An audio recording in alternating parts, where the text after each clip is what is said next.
Parler avec Fabrice et François Grimalt. Vous allez nous parler donc des terres libérées de la mafia. Oui, alors bonjour à tous. On est là aussi effectivement pour le compte de l'association Grimalt comme alternative. Je tiens à cette petite précision, une alternative à la grande criminalité. Tout ça nous a été appris de l'antimafia sociale en Italie. Aujourd'hui devait être présent Maria Laura Di Biase et la permanente salariée du Comitato d'Ondiana. Et le Comitato d'Ondiana, c'est un consortium de coopératives sur des terres confisquées à la mafia. Ça a été créé en 1994 suite à l'assassinat d'un prêtre, car la mafia tuait des prêtres. Ces gens se sont rebellés, ils ont bénéficié d'une loi révolutionnaire, une loi de 1996, qui permet que les biens qu'on confisque aux mafieux soient restitués, mis à disposition de la société civile. Donc, par exemple, il y a un grand centre culturel, la Casa d'Ondiana, à Casal di Principe, donc au nord de Naples, qui avant était la maison du boss mafieux et qui aujourd'hui accueille des jeunes qui peuvent faire des expositions, qui peuvent faire des débats, et nous avons d'ailleurs été accueillis là-bas. Donc, le message du Comitato d'Ondiana, c'est avant il y avait la mafia, maintenant, les citoyens ont repris le pouvoir. Pourquoi je vous dis ça ? Parce que demain, c'est la journée mondiale de lutte contre la corruption. Et alors, ok, la mafia, il y en a peut-être pas partout. On peut discuter, vous savez, pour les Français, la mafia, c'est qu'en Italie. Hein. Ok. Par contre, on est sûr d'une chose, c'est que la corruption, on est sûr, il y en a partout. Ça nous coûte de l'argent, ça pourrit les gens, et demain, c'est la journée mondiale de lutte contre la corruption. Alors nous, on fait un débat, une conférence, et on ne fait pas seulement un débat, une conférence demain pour dire la corruption c'est mal. Non, on est là pour donner des solutions. Et les solutions, elles nous viennent d'Italie.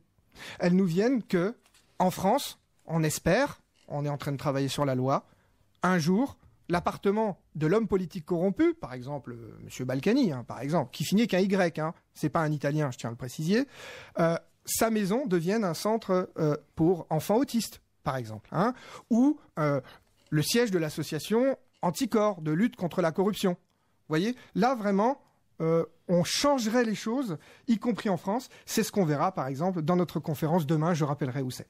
Mais comment cette loi a pu... je me pose la question de la constitutionnalité de prendre des biens privés. Comment ça a fonctionné en Italie ? Oui, c'est une très bonne question. La propriété privée est sacrée. Ceci dit, elle est plus sacrée en France qu'en Italie encore. En Italie, il y a toujours eu des processus de confiscation, comme dans tous les codes pénaux de monde. Mais en Italie, il y a toujours eu plus de confiscation ailleurs, déjà. C'est comme ça. Dans la peine prévue en Italie, on n'a pas seulement centré sur la prison. On a pensé que retirer le capital économique du fraudeur, du trafiquant de drogue, et plus tard du mafieux, c'était bien comme punition. C'était utile de lui retirer son capital. Alors, du point de vue de la constitutionnalité, il n'y a aucun problème. La personne est condamnée pour un délit grave. En droit, il est prévu la saisie de son bien, puis la confiscation. Il n'y a aucun problème. Par contre, ce qui a été révolutionnaire en Italie, en 82, c'est une loi de confiscation pour les biens des mafieux et de leurs complices. Alors, c'est un tout petit peu technique, mais je serai très court. Ça veut dire quoi ? Ça veut dire que c'est pas seulement le trafiquant de drogue qui peut perdre sa maison, condamné pour trafic de drogue, c'est aussi le complice du trafiquant de drogue. Par exemple, l'avocat d'affaires qui l'a aidé à blanchir son argent et à faire circuler les capitaux pour acheter une maison. Alors oui, l'achat de la maison paraît légal, mais ça a été acheté avec de l'argent sale. Donc je vous rassure, pas vraiment pour la constitutionnalité, mais pour les droits de l'homme. En réalité, ce qui se passe en Italie pour ces complices, c'est qu'ils ne sont pas forcément poursuivis pénalement, pour trafic de drogue, pour meurtre, etc. Mais ils vont devant un tribunal administratif, j'insiste, administratif, et ils doivent justifier l'origine légale de leurs biens. Entre parenthèses, c'est ce que vous demandent les impôts tous les jours. C'est à vous de justifier vos revenus, pas l'inverse. Donc là, on demande aux gens qui sont complices des mafieux, c'est-à-dire qui font des affaires, qui vont chez le notaire, qui discutent, écoute téléphonique, coopérateurs de justice, on leur dit « Attendez, vous êtes propriétaire d'une énorme maison, comment l'avez-vous achetée ?» Et devant un tribunal administratif, avec les droits de la défense respectés, avec la présence d'un avocat, avec une possibilité de faire appel, faire un recours au Conseil d'État et revenir devant la cour d'appel, alors le complice du mafieux peut perdre son bien. Et ceci a été validé par la Cour européenne des droits de l'homme Pourquoi? C'est très important pour nos auditeurs. C'est parce qu'au tribunal administratif, vous ne risquez pas la prison. Vous ne risquez pas la peine privative de liberté, qui est la peine suprême. Ça, c'est grave. Comme en France, où les gens font 4 ans de prison pour après être innocentés. Ça, c'est grave. En revanche, perdre sa maison, alors qu'on n'est pas capable de donner l'origine légale de ses biens, ça, c'est respectueux des droits de l'homme, d'autant plus que si vraiment on se trompe, ce qui est rare, on peut rendre l'argent à la personne qui a été lésée. Pas mal, merci Fabrice. Alors moi c'est François, je suis vice-président de l'association Crimalt et je me suis intéressé à la question du crime organisé parce que je suis d'origine italienne et notamment d'origine calabraise. Et donc c'est quelque chose qui fait partie un petit peu de l'imaginaire collectif. Et il y a une dizaine d'années, en écoutant la radio, je suis tombé sur une chercheuse qui s'appelle Clotilde Champérache, qui nous expliquait qu'est-ce que le délit d'association mafieuse, qu'est-ce qu'une mafia.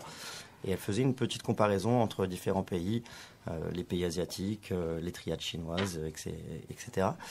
Et j'ai commencé à vouloir travailler sur la question, notamment par le prisme économique. Et je me suis rendu compte qu'il existait en Italie, sur ces terrains confisqués, sur ces biens confisqués à la criminalité organisée, tout un tas d'initiatives coopératives, associatives, qui permettaient de recréer de l'économie au niveau local et qui permettaient de créer une société vertueuse en partant d'en bas. Et c'est ce qu'on a voulu visiter et faire un petit peu comprendre au monde de l'économie sociale et solidaire en France avec l'association Crimalt.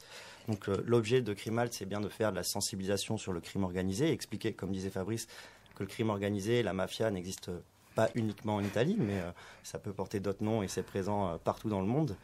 Et l'idée, c'était de faire profiter de ces initiatives à des dirigeants d'économie sociale et solidaire en France. Et donc, grâce au programme Erasmus+, qui permet de faire de l'échange de pratiques dans le monde associatif, dans le monde professionnel, nous avons décidé l'an dernier de faire profiter une vingtaine de personnes, une vingtaine de dirigeants du monde associatif, avec des associations, des ONG comme Terre de Liens, par exemple, qui travaillent dans le monde agricole, de bénéficier de l'expérience de ces coopératives dans le sud de l'Italie. Alors, de quelle manière? Alors, de quelle manière? Une bonne question. Donc, on est parti une petite semaine avec ces 20 dirigeants associatifs visiter une dizaine de coopératives.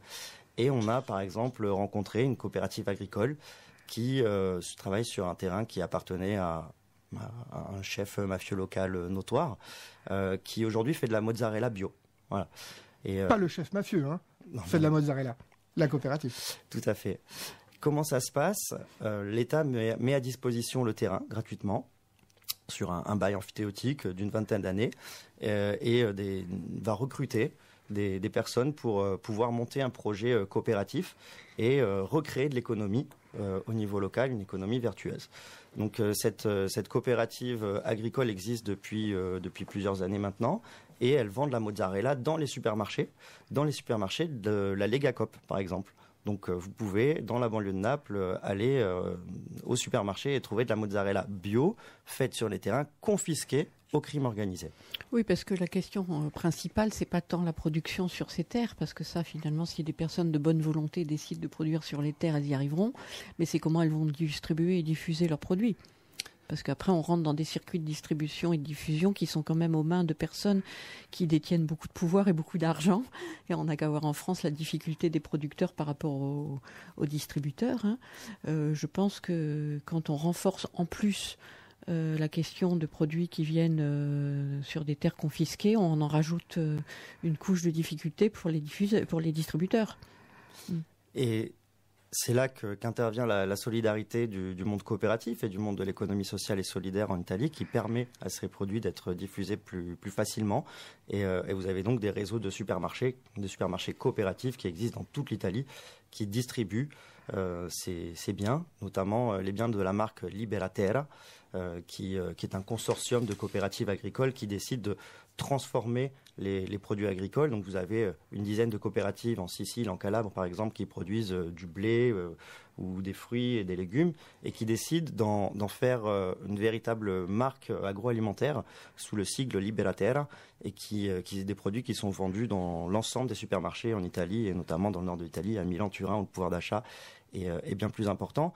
Et en faisant du bio, l'intérêt, c'est de ne plus acheter ces produits par charité. en disant on va aider les jeunes qui entreprennent sur les terrains confisqués, repris à la mafia, mais on va acheter ces produits parce qu'ils sont bons, parce que ce sont des produits qualité qui mettent en avant les spécificités territoriales. Est-ce que dans les régions concernées, c'est-à-dire, tout à l'heure on parlait de Naples, mais la Calabre, la Sicile, la population se sent concernée ou elle a peur? Parce qu'à un moment donné, qu'est-ce que la conséquence de la mafia? C'est la peur. Vous avez complètement raison, c'est la peur, c'est la corruption, j'insiste. Voilà, vous avez tout dit. C'est l'unique loi qui permet de changer les mentalités sur le territoire. Bien sûr, les mafieux, c'est des méchants, il faut les mettre en prison. Mais eux, ils savent qu'il faut passer par la case prison. C'est bien de confisquer leurs biens, mais on sait que les opportunités économiques font qu'ils continuent quand même à trafiquer et à voir. Et puis que quand il y a un mafieux qui meurt, il y en a un autre qui arrive. Donc, quand on fait toutes ces mesures de répression, ce qu'on oublie, c'est les gens honnêtes autour. Bien sûr, ils peuvent être protégés du mafieux s'il est en prison, mais comment changer les mentalités? Eh bien, on a la démonstration que les biens confisqués redonnés aux coopératives changent les mentalités, y compris sur les gens qui ne sont pas directement concernés, ni victimes de la mafia, etc. Comment? Tout d'abord parce que c'est génial, vous avez parlé des problèmes de distribution, je suis complètement d'accord, mais on a sauté une étape. Déjà, quand on est une coopérative, on respecte un cahier des charges quand on recrute les gens. Donc, par exemple, on a visité la coopérative de la Mozzarella, plutôt proche de Castelvolturno, et eux, ils embauchent des gens en insertion. Ils embauchent des gens qui sortent de prison. Ils embauchent des anciens toxicomanes. Ils embauchent des handicapés. Et vous verrez un film lundi soir à Paris où, face caméra, le dirigeant de la coopérative vous dit « Depuis des années que nous embauchons ces gens-là, qu'ils payent des cotisations sociales, qu'ils peuvent avoir un logement et prendre un loyer qu'ils ne pouvaient pas faire avant, qu'est-ce qu'ils font? Ils vont au bar et ils disent leur bonheur. Ils disent que maintenant, ils ont des congés payés. Ils disent que maintenant, ils ont accès à la santé, y compris pour des migrants, par exemple, qu'on fait travailler dans ces coopératives. Donc, ils disent que c'est mieux maintenant qu'avant, quand c'était la mafia. Et donc, face caméra, le mec nous dit, le directeur, de la coopérative nous dit, ce n'est donc pas étonnant que maintenant, depuis 1 ou 2 ans, des gens nous téléphonent pour travailler chez nous, sachant pertinemment que c'était le terrain de Michele Zaza, un boss de la Camorra, et en plus, le plus français des boss de la Camorra, puisqu'il a fait toute sa carrière sur la Côte d'Azur, et que la justice française n'a jamais réussi à condamner, entre parenthèses. Sur la terre de Michele Zaza, aujourd'hui, des Italiens du Sud prennent leur téléphone et disent « Moi, je veux travailler chez vous, là, dans la légalité. » Et c'est la preuve qu'on change les mentalités. Et si vous voulez un deuxième élément de preuve, on a des écoutes téléphoniques en Sicile, où maintenant un jeune qui demande un travail dans l'agriculture demande un contrat de travail. Excusez-moi, mais dans l'agriculture saisonnière, le contrat de travail dans le monde entier, c'est pas la chose la mieux partagée. En France aussi. Mais alors, à l'époque, le contrat de travail dans l'Interland de Palerme, dans l'arrière-pays de Palerme, je peux vous dire que c'était pas la pratique généralisée. Le jeune se déplace, il va sur un terrain agricole, il dit « Je veux bosser, je veux ramasser les artichauts ». Et il dit « Ouais, d'accord, je t'embauche, tout ça et tout ». Et le jeune lui demande un contrat de travail. Vous savez ce que fait le propriétaire agriculteur, qui certainement n'était pas le vrai propriétaire? Il appelle le mafieux, on a l'écoute téléphonique, et il dit « Ma, tu te rends compte? Il m'a demandé un contrat de travail ». Ça veut dire qu'à Corleone, depuis 15 ans qu'il y a ces coopératives, que les gens peuvent avoir des logements, ils peuvent payer leur loyer. Maintenant, les jeunes se disent « Mais moi aussi, je veux pouvoir bosser dans la légalité ». Voilà, ça change les mentalités. Et on voudrait faire pareil en France, car je pense qu'il y a du travail. Moi, je reviens sur la question de la diffusion et de la distribution, parce que malheureusement, je connais quelques personnes qui viennent de villes qui sont des fiefs de la mafia, et où tous les commerçants sont rackettés par la mafia. Et je dis tous, parce que c'est pas la peine de dire c'est certain, c'est tout le monde. Donc, à partir du moment où on a tous les commerçants qui ont un lien avec la mafia, comment fait-on pour distribuer? Je peux me permettre, en tant que docteur en sciences politiques, de douter du tout, parce qu'il ne repose pas sur une étude scientifique. Malgré tout, le peu d'études qui existent sur le racket, et ça c'est un vrai problème, dit que par exemple 80% des commerçants à Palerme le payent. D'accord? Donc 80% c'est presque tout. C'est pas tout, parce qu'aujourd'hui à Palerme, il y a des autocollants sur des commerçants, des gens qui disent je ne le paye pas. Et en 91, le dernier qui avait fait ça, on lui a mis une balle dans la tête. Il s'appelait Libero Grassi. Donc aujourd'hui, quand les commerçants disent ne pas payer le racket, ils prennent pas une balle dans la tête. Donc c'est une révolution. Et c'est grâce à cette loi et à d'autres lois. Maintenant, je ne vais pas fuir le débat. Non, mais ils ne prennent pas une balle dans la tête, mais récemment, on a quand même une librairie qui a brûlé à Rome. Oui, mais quand vous prenez une balle dans la tête, votre librairie, elle ne peut plus brûler. Vous ne pouvez plus la voir brûler. Vous êtes mort.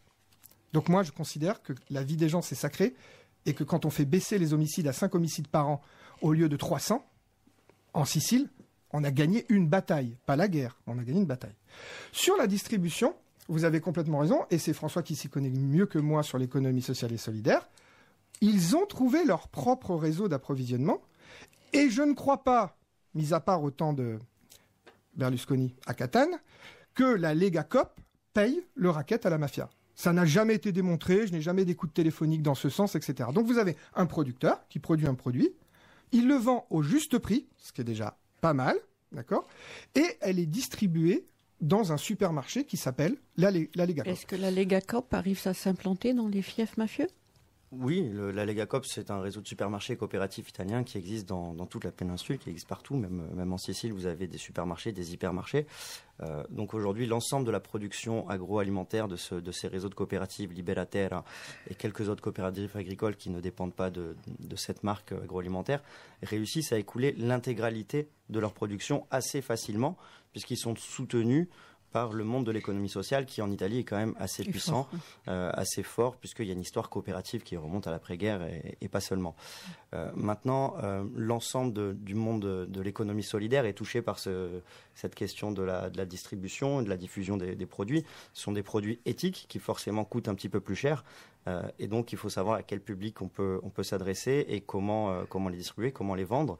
Donc, ils sont vendus dans tout un tas de boutiques solidaires qui existent aussi bien en France qu'en Italie. Et il arrive que ces produits puissent aussi être vendus à l'étranger. Il y a une boutique qui vient d'ouvrir à Bruxelles, par exemple, qui vend des produits issus de coopératives, des coopératives françaises, de coopératives italiennes.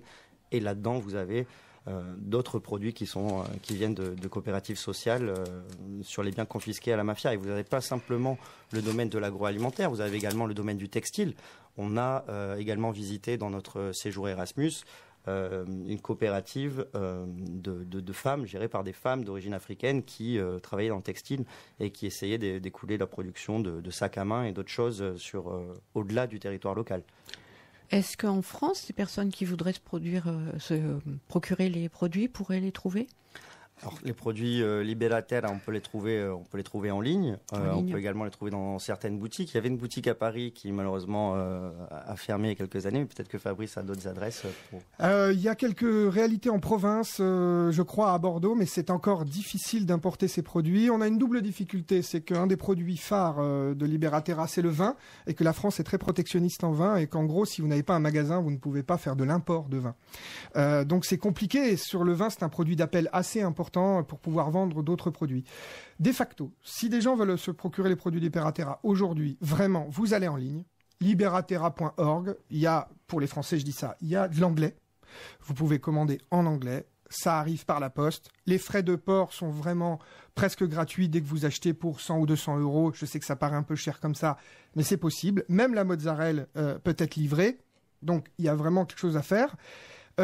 Je voudrais insister aussi sur le combat culturel parce que tu as dit il y a une boutique qui vient de s'ouvrir à Bruxelles. Cette boutique, elle doit tout à Franco Ianiello qui a créé, écoutez un peu ce son, on est dans une émission culturelle, Cultura contro Camorra.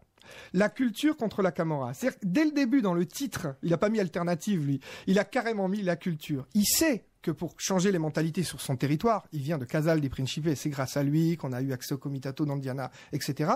Il sait que c'est par le changement de mentalité qu'on peut réduire le pouvoir de la mafia et pas uniquement en les mettant en prison. Donc il se bat depuis des années pour ouvrir ce magasin. Il est là. Bon, c'est à Bruxelles, c'est un peu loin. Mais enfin, vraiment, s'il y a des gens qui sont intéressés, on va pouvoir faire des achats groupés. Moi, on peut partir avec la voiture et on peut distribuer tout Paris s'il le faut. Et justement, c'est ce qui m'interpelle, c'est que ces 10 dernières années, il y a près de 100 000 personnes qui se sont, depuis 2008, installées à Paris, qui viennent d'Italie. Donc, on a vu dans toutes les rues de Paris fleurir des nouvelles pizzeries, des traiteurs. Comment se fait-il qu'aucun ne se sente concerné par cette démarche? Vous avez raison. Pourquoi parce que alors traditionnellement dans le milieu italien, on dit tous les restaurants c'est des anciens mafieux. Bon, c'est un petit peu des clichés qu'on véhicule. J'ai un petit peu de mal à croire que toute cette jeunesse qui aujourd'hui s'installe à Paris, on voit bien beaucoup de jeunes entre 25 et 40 ans qui ouvrent leur lieu. Il y en a aucun qui se sent un peu concerné? C'est une vraie question. J'ai toujours eu aussi ce questionnement. Il y a le problème du prix pour faire après le plat avec une plus-value acceptable pour la restauration. C'est peut-être un produit qui est difficile à utiliser pour un restaurant. Je sais pas. Mais en tout cas, par exemple, dans la nouvelle concept à Italie, là, ce truc qui a ouvert. Oui, dans le Marais. Voilà. Ouais. Au début, on m'avait dit il y aura des produits Liberatera. Moi, j'y suis allé une fois. Je ne les ai pas vus. J'ai un peu regretté parce que, par exemple, ça aurait été... C'est un supermarché de produits italiens. Là, ça aurait eu toute sa place. Je sais qu'il n'y a pas rien. Par exemple, il y a un maraîcher à Hermont-Aubonne dans le Val d'Oise. C'est complètement par hasard. C'est pas parce que je suis de Val d'Oise. On me dit il vend des produits Liberatera. Je suis allé vérifier. Il vend l'huile d'olive, les artichauts en bocaux, etc. Il y en a. Je peux dire aux auditeurs de se rendre au marché d'Hermont. Mais c'est très limité. Par contre, nous avons interpellé, nous, en tant que Crimalt, lorsque Lucia Rina, la fille de Totorina, a décidé d'ouvrir un restaurant dans le 8e arrondissement à Paris qui s'appelait Corleone. Bon, elle a le droit, hein. Mon chat aussi s'appelle Corleone. Mais elle mettait en dessous « by Luciarina ». Donc elle utilisait son nom de quelqu'un quand même qui a été le plus grand mafieux des 200 dernières années, en tout cas en Italie. Crimalt a bougé ses fesses et elle a retiré « by Luciarina » en dessous. Mais on n'a pas fait que ça. On a dit « mais pourquoi Luciarina qui dit que elle veut juste avoir une autre vie, changer de vie, etc., qu'elle veut pas défendre la mémoire de son père. » On lui a dit, mais pourquoi vous ne faites pas des plats avec des produits Liberatera? J'ai pas eu de réponse. Est-ce que, après, on n'est pas toujours porteur des méfaits qu'ont fait ses parents? On peut peut-être pas la condamner d'office, sans savoir. Ah, je n'ai condamné personne? Non, mais dans le sens, bon, moi je la connais pas, je ne sais pas qui elle est, mais je sais que personnellement, effectivement, on peut être enfant de criminel et ne pas être concerné, quoi. On ne sait pas. Bah si, on sait, parce que quand on s'intéresse, on voit qu'elle n'a jamais remis en cause les activités de son père. Donc on a le droit de ne pas être, mais face aux milliers de victimes qu'a fait Totorina, parce qu'il a été décideur du millier de victimes, face aux 30 condamnations, je retiens jamais les chiffres, je m'en excuse auprès des auditeurs, mais aux 30 condamnations à la prison à vie, face aux attentats à la bombe qu'il a décidé à Rome, à Florence, et qu'ont tué des innocents, si tant est qu'un magistrat, un policier ne soit pas un innocent, mais y compris un mec qui dormait sur un banc. Je crois que quand on s'appelle Luciarina, on a le droit d'ouvrir un restaurant à Paris, mais pas de jouer sur son nom. Alors la question fondamentale qui se poserait, c'est d'où viennent les fonds pour ouvrir un restaurant dans le 8e arrondissement, et est-ce que la société française s'intéresse à ça? Parce qu'à un moment donné, c'est le rôle de la police qui sait quand même à qui il a affaire. Quand on porte le nom de Rina et qu'on a la fille de Totorine, on peut s'interroger en tant que policier, en tant que personne représentant l'institution de la police et de la justice sur d'où proviennent les fonds. C'est pourquoi on ne peut pas se substituer à la police. On ne peut qu'en tant que tissu associatif avoir une demande de respect des victimes et qu'elle ne joue pas sur le nom de son père. Elle peut l'appeler Corleone, elle peut l'appeler autrement, elle a le droit d'ouvrir un restaurant. Et on peut proposer quelque chose de positif, il riscatto, de sa part à elle, et d'utiliser des produits qui sont faits, y compris sur les terres confisquées à son père. Parce qu'à Corleone et à San Giuseppe Jato, les grandes coopératives agricoles, les premières, sont y compris sur les terres de Totorina, pas seulement, des Brusca et d'autres. Donc là, elle ferait un geste fort. Et sur le blanchiment, le problème, c'est que s'il n'y a pas de signalement, on n'a pas à enquêter. Sinon, tout le monde peut aller sur Infogreffe et voir qui sont les partenaires de Madame Rina. En tout cas, c'est une belle proposition, en effet, que le restaurant de Luciarina cuisine des produits éthiques issus des coopératives des terrains confisqués à la mafia. Mais vous touchez du doigt un problème très important, c'est un problème culturel, j'allais dire. On perçoit le crime organisé en France comme quelque chose d'externe. C'est quelque chose qui se passe essentiellement en Italie ou dans le sud de l'Europe ou ailleurs. Et la France serait un endroit, un paradis pour blanchir l'argent. Mais il y a également une criminalité organisée qui existe sur le territoire français. Il y a de véritables mafias. Et aujourd'hui, on pourrait très bien s'inspirer du modèle italien en permettant aux associations, aux coopératives françaises de récupérer des biens qui auraient été confisqués pour permettre à des jeunes d'entreprendre de manière éthique ici sur le territoire. Donc il serait totalement légitime qu'une loi, puisque aujourd'hui le Parlement européen essaye de promouvoir l'antimafia sociale au niveau européen en disant que ce qui se passe en Italie est une très bonne chose et que les autres pays devraient s'en inspirer. Alors pourquoi la France aujourd'hui n'irait pas au bout de la démarche et proposerait également des bails amphithéotiques aux associations en leur permettant de bénéficier de biens et de terrains pour pouvoir entreprendre de manière éthique? Alors, on y est presque pour la loi. Alors, en général, en France, quand on donne des terres, des bâtiments à des associations, c'est pour bien les encadrer, qu'ils emmerdent plus le système. Donc, je ne sais pas si en France, on aurait la même mentalité, si on réussirait à faire fonctionner les choses de la même manière. C'est une mise à disposition. Attention, j'insiste, on ne donne pas. L'État reste propriétaire. C'est une mise à disposition. C'est ce qu'on voit dans beaucoup d'initiatives qui sont faites par des associations. On encadre bien les associations en leur disant vous vous mettez là, vous dérangez plus personne, et puis comme ça, entre guillemets, vous vous taisez, puis au bout d'une dizaine d'années, on leur retire le lieu, ou on dit qu'il n'y a plus de subventions, et puis voilà, quoi. Parce qu'après, les gens doivent aussi fonctionner avec de l'argent. Et dans le milieu associatif français, beaucoup d'associations fonctionnent, ne sont pas autonomes complètement dans leur fonctionnement. Parmi les associations qui sont venues visiter les 10 coopératives à Casal di Principe, vous avez l'association Anticorps de lutte contre la corruption. Elle n'a aucune subvention. Vous imaginez bien que pour être efficace, ça ne va pas prendre des subventions du pouvoir politique pour aujourd'hui, par exemple, quand même, permettre l'enquête du secrétaire général de l'Élysée, du président de l'Assemblée nationale. Parce que quand même, il faut qu'ils se rendent compte ce que arrive à faire, par exemple, une association comme Anticorps, uniquement avec les dons de ses adhérents. Vous avez Terre de Liens, qui est une fondation d'utilité publique, qui récupère un bien agricole que l'agriculteur va lui donner, parce qu'il part à la retraite, et comme ça, on ne va pas faire de la spéculation immobilière, ou Monsanto ne va pas faire quelque chose avec des pesticides. Donc il le donne à Terre de Liens, qui fait un fermage, qui fait du bio, etc. Terre de Liens est aujourd'hui notre partenaire, parce qu'ils ont très bien compris qu'aujourd'hui, on saisit, par exemple, du vignoble à des propriétaires chinois qui ne payaient pas leurs impôts, donc pour fraude fiscale.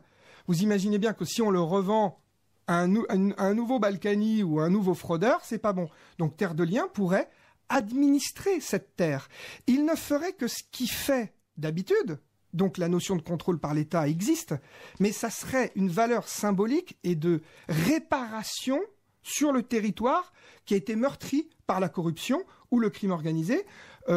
Est venu avec nous le maire de Linguizzetta en Corse, qui a été menacé publiquement. On a tiré sur ses vaches au pistolet parce qu'il lutte contre la spéculation immobilière.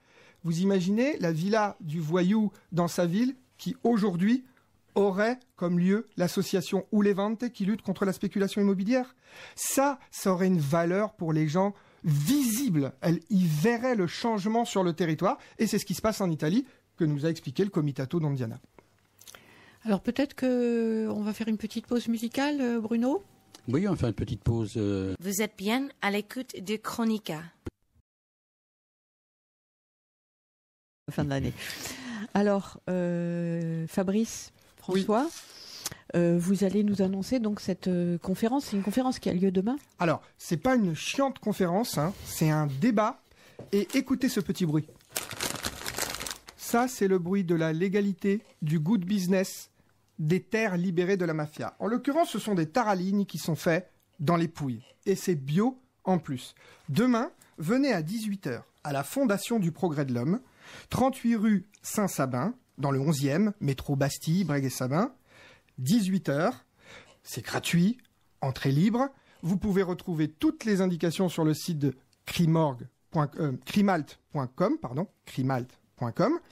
Vous aurez un vrai débat avec plein de gens qui prendront la parole, qui ont été au voyage. Le maire corse vient de Corse pour expliquer ce qu'il a ressenti pendant ce voyage. Marcel Huisman, l'ancien délégué interministériel à l'économie sociale, sera là pour dire ce qu'il a ressenti de cet séjour, de ses études au contact du Comitato d'Andiana.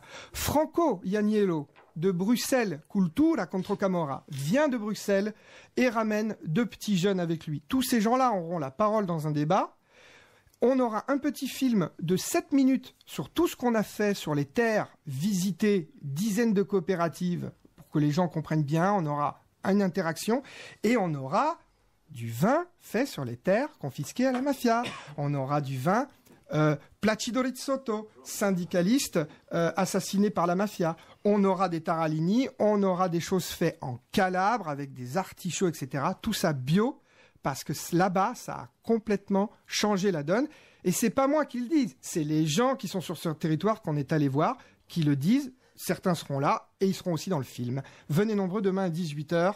Breguet-Sabin. Alors, ce sera des produits à acheter, mais pas à manger. Ça sera des produits à manger. À manger, il y aura de la cuisine. C'est Crimalt qui régale. D'accord. Alors, Métro Bastille, si j'ai bonne mémoire, c'est sur la ligne 1. Donc 5 aussi. Oui, 5 mais alors aussi. la 5, elle marche pas. Donc, on annonce la ligne 1, elle marche parce qu'on n'a pas de conducteur. Donc, je rappelle que pour casser les grèves, il suffit d'automatiser les systèmes. C'est vrai. Il y a 2 lignes à Paris qui fonctionnent aujourd'hui. La ligne 1 et la ligne 14 qui n'ont pas de chauffeur, bien entendu. Alors, Juramdi, tu avais une petite aparté. Oui, François confirmera qu'on peut braver la grève sans être contre la grève, puisqu'il s'agit de protéger nos retraites. N'est-ce pas, François? Tout à fait. Et pour compléter, oui, je vous dirai aussi qu'on demain on présentera le prochain séminaire Erasmus, puisque Crimalt continue de former les dirigeants de l'économie sociale et solidaire à la question de la réutilisation sociale des biens confisqués. Et en attendant cette fameuse loi en France, on essaye de faire passer la bonne parole et on aura du coup un nouveau séminaire au printemps 2020 où on partira cette fois-ci en Calabre. Mais on vous en dira plus demain, 18h, à la Fondation du Progrès de l'Homme. Et pour ceux qui ne pourraient pas venir, comment ils vous contactent ? Sur notre site, vous pouvez envoyer un mail qui arrive sur notre boîte mail. Et mon numéro à moi, c'est 06 63 75 78 53. Privilégiez les SMS, s'il vous plaît. Merci. Alors, merci Fabrice, merci François. Répète ton numéro. 06 63 75 78 53.